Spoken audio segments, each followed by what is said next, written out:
Hello, welcome to another episode of History Hack. Very excited today.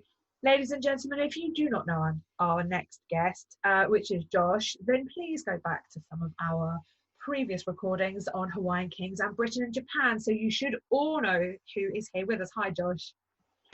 Hi, Alina. Thanks for having me back. I'm surprised to be back, always, Yes, I'm surprised. You have quality standards on this show. You don't need the likes of me. You have to really be careful about who you invite. Do you know what? I'm actually quite excited today because we're talking about a subject that when I was a very little girl, all of us historians were little at one stage. Mm-hmm. It's a subject I actually wanted to do this as a profession, and then I realized how hard it actually is, and now I just stuck in the 20th century. Yeah, it's that kind of subject. It is. It's so interesting though, because we're going to be talking about a pharaoh, and a quite specific pharaoh, aren't we? Yes, we are. Do you want me to say who it is, or are you going to go? Do you know what? I'm going to have a go at pronouncing his name, because he's been dead for over 2,000 years, right? So, way over 2,000, yeah. Okay, so we don't actually quite know how to pronounce it. So I'm going to have a go. If I was to read this, I would say Piye. Yeah. But what would you say? Instinctively, I would also first read Piye and then think, that sucks because it sounds like food. And then think of a different way to say it that sounds a little cooler. Which I've heard people pronounce it Piye and stuff like that. But I'm happy to go with Piye today because I've also heard people call him Piye. Do you want to know? I don't know if I can say Piye because in Polish that actually means drink. Okay, so tell us, who was he and when did he reign? Okay, so Piye was the king of the kingdom of Kush, which is in Nubia. And specifically southern Nubia, which confusingly in ancient times would have been called Upper Nubia. And he was the son of King Kashta of Nubia. And he's famous for basically conquering Egypt and for being, in quotes, the first of the black pharaohs, which relates to what Egyptologists call the 25th dynasty of the Egyptian pharaohs. Do you know what? I've got to say, this is quite interesting because this is something that's a hot topic actually right now in the media, isn't it? Yes, I think so. Is this in terms of like Black history and sort of the visibility of that? Or? Oh, no. So basically, they're bringing out a new film, Cleopatra film. And yes. I can't remember what her name is, the Israeli Gal Gadot. That's it, yeah. So she's playing Cleopatra, and there's a whole big thing saying, well, Cleopatra was Greek, no, she was black, no, she was. So it's actually, this is quite interesting coming out right now as we're doing this podcast. Yes. I think there should be a movie about this guy, actually. I think that about everybody I ever write about, of course, but he would make a very good subject, I think, for some sort of ancient war movie or something like that.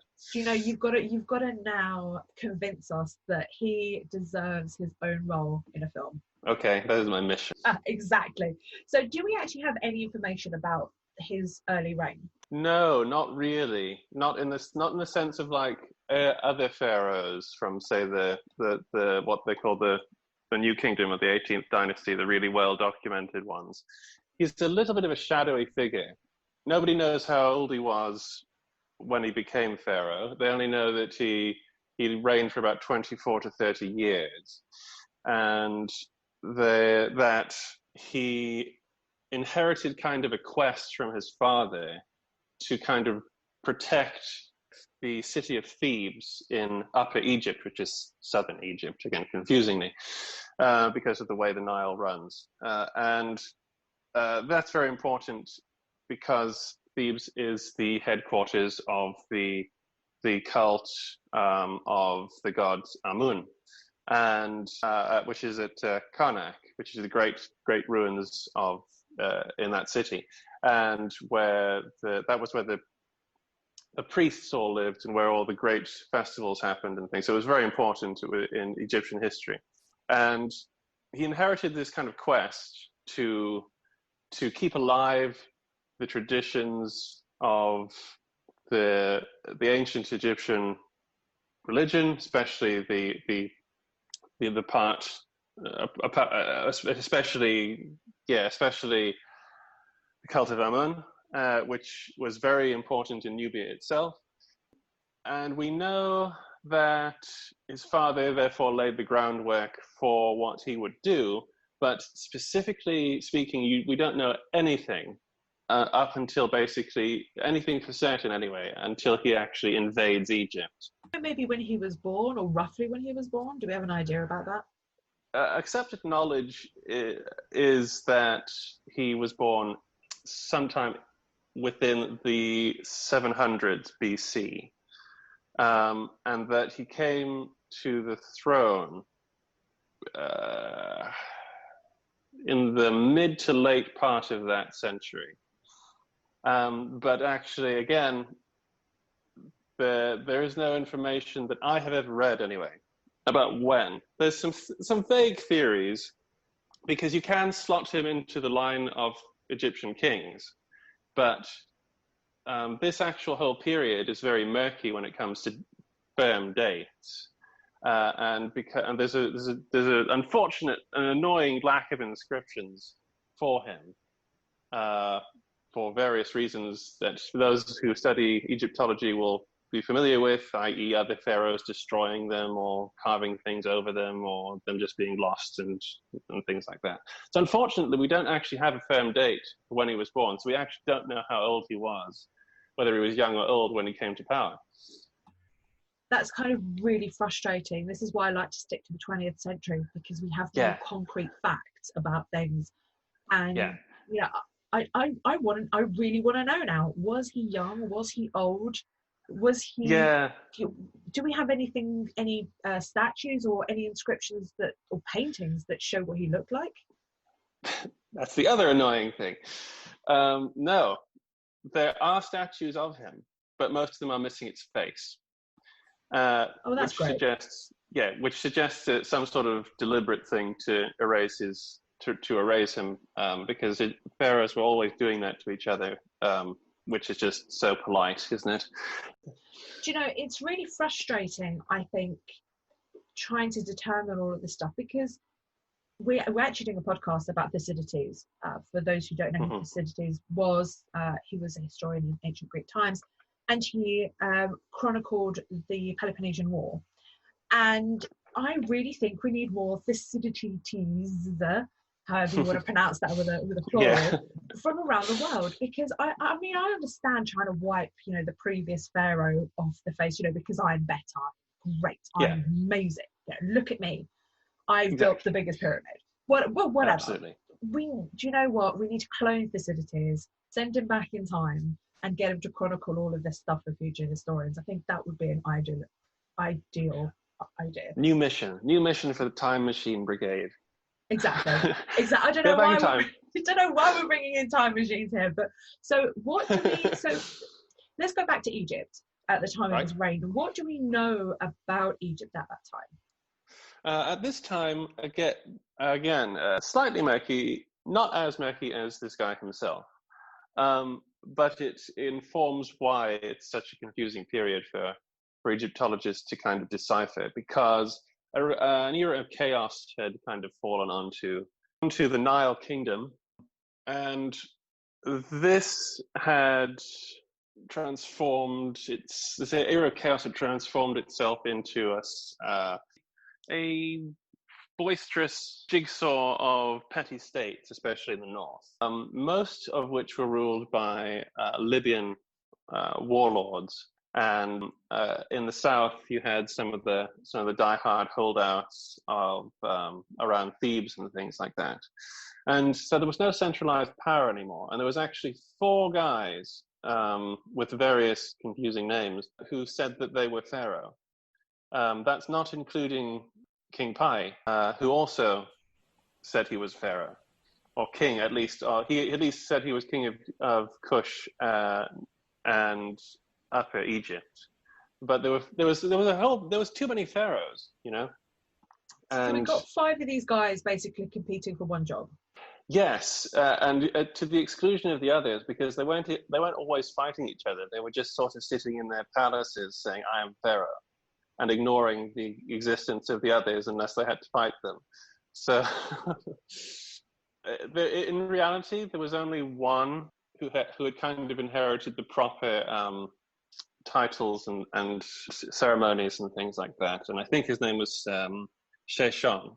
4 guys that we know of had crowned themselves with the proper pharaonic cobra and jackal crown thing, and so it was very confusing. And they were and because it was they all did whatever the heck they wanted, and we're all kind of squabbling with each other.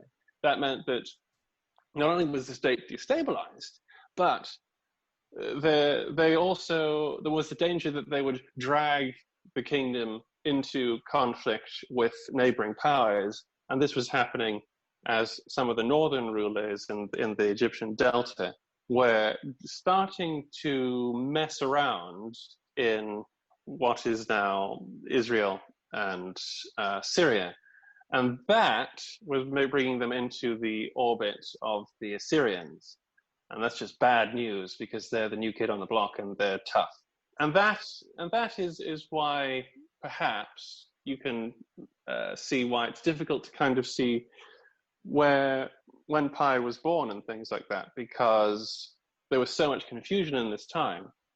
And so there wasn't just one all-powerful figure creating all of the tablets and temples and things where you can get all the great inscriptions which tell you about their lives. You have, 4 to half a dozen.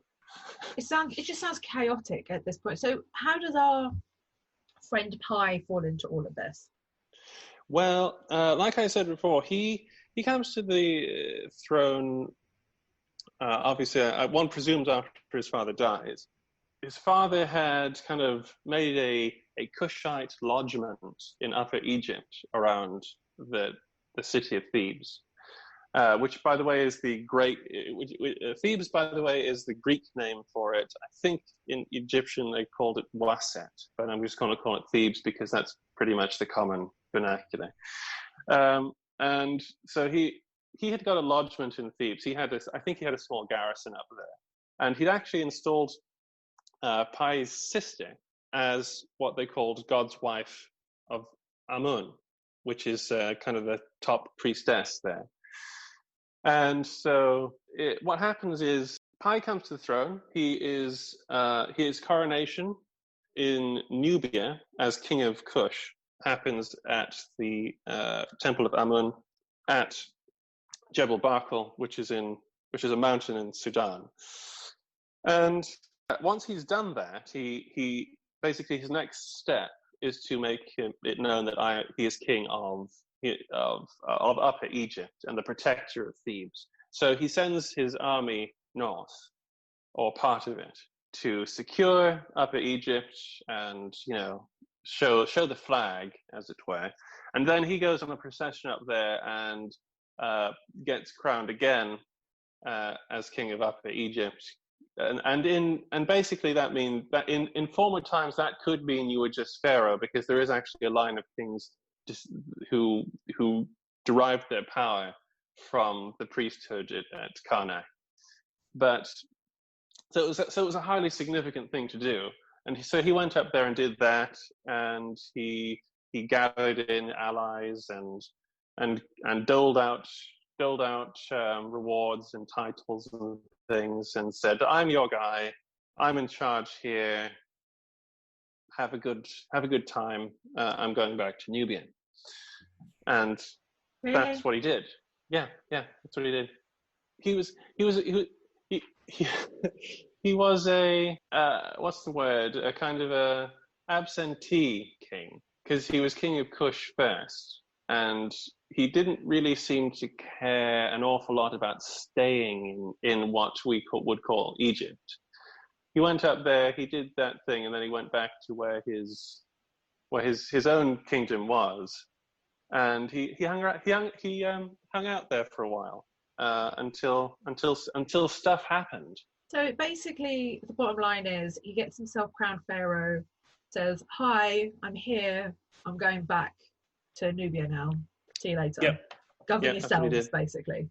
Yeah, he had a great big party. He said, "Look how awesome I am," and had did some festivals and appointed some people to positions. I think one of his daughters got installed as the heir to his sister at the Temple of Karnak. But yeah, he then went back to Nubia he went back to Nubia to build more stuff at Jebel Barkal, to expand the temple, and to basically make more carvings, do what Egyptian pharaohs did, he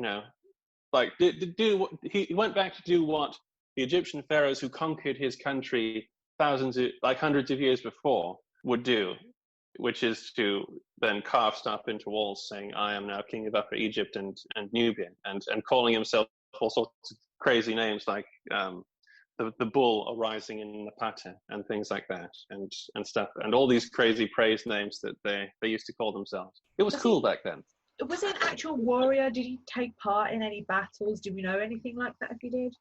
Well, luckily, this is the part that actually we get to know this is where the story occurs. This is where we actually get to know stuff about him.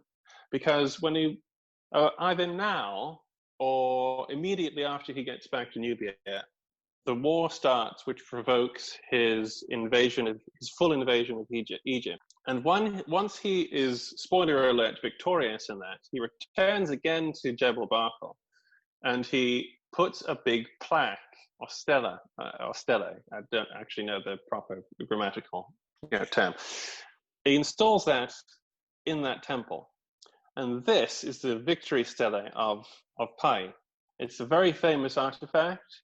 It is the principal source of information for Piye, and it tells us all about his war against the Libyan, in quotes, dynasts, during his, people estimate to be his 20 to 21st year of rule.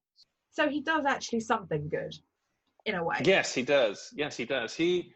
This is where the movie bit comes, and this is where my pitch for Food and Drink to be a movie, because there is a villain arises, or at least a rival, the High Chief of Ma, they called him, a guy called Tefnacht, who was the Lord of the West. He seems to have been a rival to Piye. He took great exception to this Nubian southerner coming up and just saying, "I'm Pharaoh now."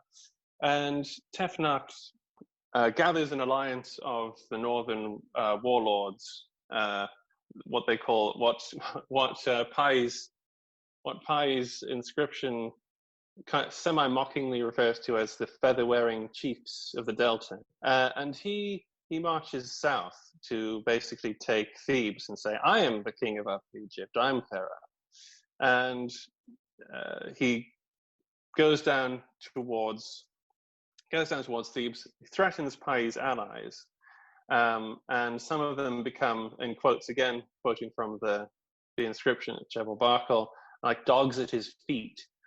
And obviously people are getting pretty worried because there's a lot of Libyans up there coming at them, and this is kind of scary. And actually one of Piye's southern Egyptian allies actually defects. His name was Nimlos. So word comes to Jebel Barkal, Napata, which is near Jebel Barkal, which is the capital of Kush. And Piye's like, well, that's not good, is it? But he's a very calm guy. He responded actually by laughing. And actually I find that quite chilling. He just kind of does this kind of super villain laugh from his palace at the idea of these upstarts coming down to fight his army. And so he doesn't even go himself. He just sends word to his generals to say, go up there. And he gives them really specific orders as well. He just gives them this set of really specific orders, which is basically attack them like an anvil. Just seek a battle, find them, crush them. Don't let anybody have any rest. Don't let the plowers go to the fields. Go and destroy them, basically. But before you do that, he wants them to be pure as well. So when they get to Upper Egypt, to Thebes, the entire army is supposed to bathe in the Nile and purify themselves, and then go and crush everything. And so he sends them up to do this, and they do it. They hammer the Confederates, we could call them, the Libyan Confederates. They hammer them, but they don't destroy them. Now, word of this gets back to Nubia, and Piye gets mad. It says he flies into a panther-like rage because they have not wrought enough destruction to break this confederacy. So he goes himself. He picks himself up and goes in great state and pomp, carrying with him his household, his architects, his wives, his horses, his stables, his grooms, his floor polishers, things like that. And he goes all the way up himself. And he takes command of the army, and they drive up towards Memphis, and the capital of the traitorous Nimlot, I'm sorry, it's not in Memphis. He's in another place which I cannot pronounce properly. That's fine. Don't worry. Yeah, I don't think many of us can. I'm very sorry. It's actually quite a difficult thing to pronounce, and I've forgotten the easier way because they all have like two names, these cities. But he goes up here. He goes to Nimlot city first, and he besieges it. And there's an interesting bit of the story here. I'm pretty darn sure that Piye wanted to kind of do nasty things to Nimlot for betraying him. I'm pretty sure this guy's days were absolutely numbered, and he was going to basically stick parts of his anatomy on stakes and things like that. But Nimlot, knowing this, begins to plead for his life, basically, and sends embassies out to Piye, who pretty much ignores them. Then he sends out his women, all his wives and his children and things like that, to go and appeal to the harem of Piye for mercy. Now, this is actually a thing that was quite common to do. And I'm surprised, actually, that Nimlot didn't just start with this, because if you actually, in those days, wanted to surrender, what you did was you surrendered your harem, your house of women, basically, your household, to the guy who is attacking you. And they're supposed to go out and say, please don't kill my husband, my lord and master. And usually that was just the form. If you surrender your most precious people to the enemy, into their protection, then you've basically surrendered yourself. But so this happens. Nimlot sends his wives out to Piye's wives, and I have a list of Piye's wives, but I think we'll get to that a little later. Nimlot sends out his wives, and they successfully plead to Piye's wives, and Piye's wives go to Piye and say, my girls here don't want you to massacre their husband. Please don't. And he says, well, okay, since you ask, I won't kill him. And he doesn't. The city surrenders. He goes in, and I think he plays some other. I get the impression that Piye then sort of plays some mind games with Nimlot, sort of never letting him know whether or not he's going to turn on him at any moment, and keeps sort of softly mocking him about not taking care of his horses properly and things like that, which he says upset him more than any treachery he could have done to Piye himself, because he liked his horses, did Piye. But that's an interesting episode there. He takes out Nimlot. Nimlot is now back on side, theoretically. Don't actually know what happened to him, but as far as is known from the inscriptions, his wives saved his life. And then Piye continues on his victorious rampage north, takes Memphis in fine style by sailing right into the harbor and fighting up through the city, taking control of the temples, and then thereafter, city after city after city just surrenders to him. Now, what's interesting about this is the fact that Piye isn't actually recorded as massacring any of the cities he takes, as an example. I think he was going to do it with Nimlot's city, but obviously he didn't. And every time and in his march to the Delta, he always tried to present himself as a liberator, as not just a conqueror and a warlord, but as a man of justice, as Pharaoh, as the bringer of order.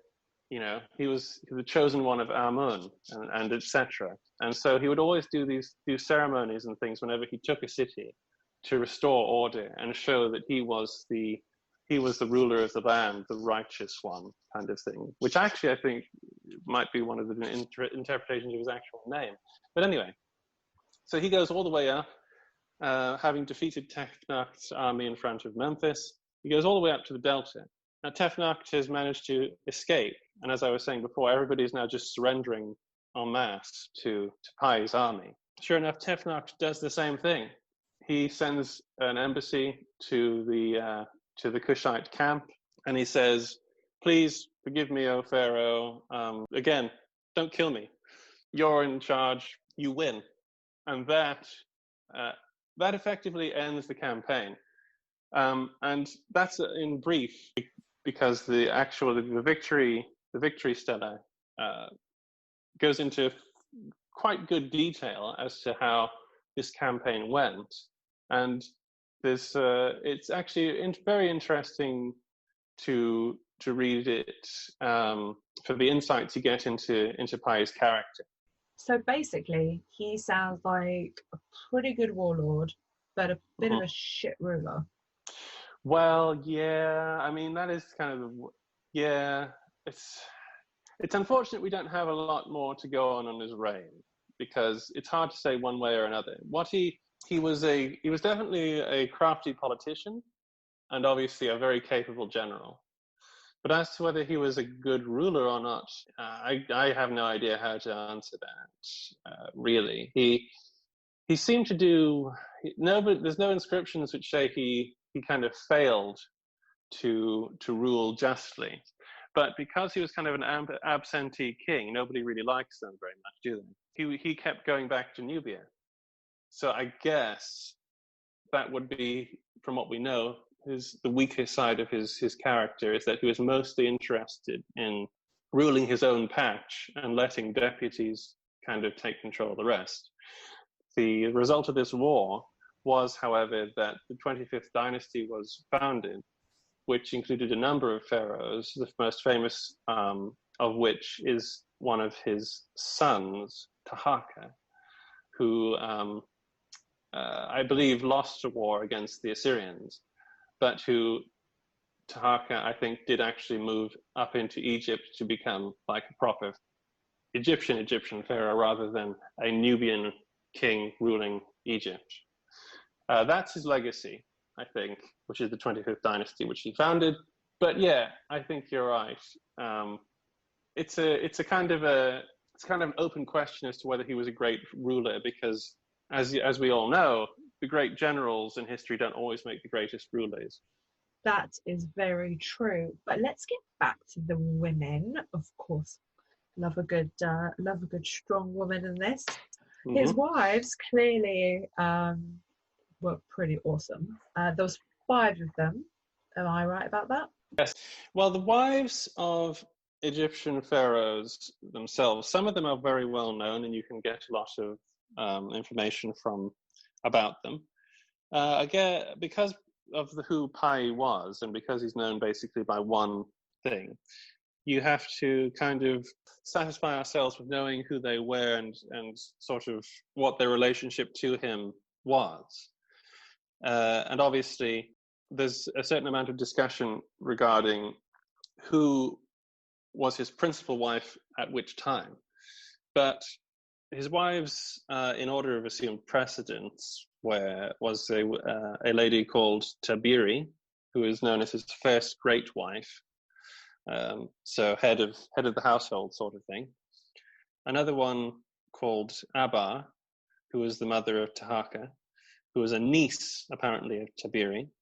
Then you get Peksate, who seems to have been, it's inferred that she came from the deep south, from below Kush, from a place called Meroe, which is a very interesting place in itself, because that is the successor kingdom to Kush, and that actually lasted well into Roman times. And if you want to talk about some tough women, you want to look at the queens of Meroe, the Cantakes or Candakes, who took on the Romans. But that's a completely other story.